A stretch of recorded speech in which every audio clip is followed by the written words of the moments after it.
Assalamualaikum Patarniti. Jangan lupa like dan subscribe channel Nagari Kito YPTC Media. Wassalam. Buleknya padi kerang tiang, bulek air kapal muluh, bulek mana kena tu. Kok di hari nak patang dia beliau nak turun nak menjadi silang mana pokok kriau nak pangkai yo nak mama urang pisang lah. Yo kata. Mai tu nak. Tuan ni namo di Surawaso urang nan taguh dia adanya di Minangka bawah sangat tertua di bodokan duang sangat terpuji. Yo mana. Malam yo bujo na basuo sifat alam baru-barubah garak na datang dari lain dona. Yo kata. Kanu latibu kuntuan ke rumah imam dengan kati pemandikan suci je sembahyang 100 jo tak lihat bacakan doa anda selamat dan tagal lo kepada perguruan untuk bunuh besar tuan. Yo kata.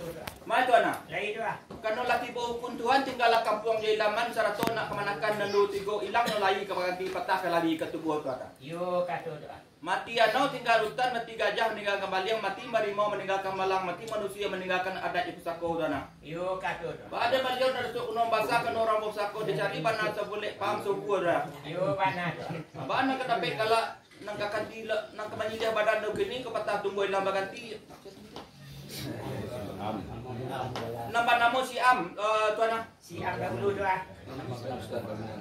Galai stam paminan ba? Si Am dulu stam paminan doa. Dia si Am dulu kini bakal stam paminan. Madon. Nan bagala datuk kuno besar ba? Si Am stam paminan na ulu kini bagala datuk kuno besar. Iyo bana. Madon na. Teradon bagala datuk kuno besar pun ibarat kayu gadang di tengah kota urik nan taguh ke bumi pucuk melewai kawan berudra. Iyo kato. Ko urik sampai paselo batang sampai pasanda daun tempat balinduang tanah. Iyo kato. Sampai balinduang kepanasan cadak bertaduh hujanan tu. Yo kata tu.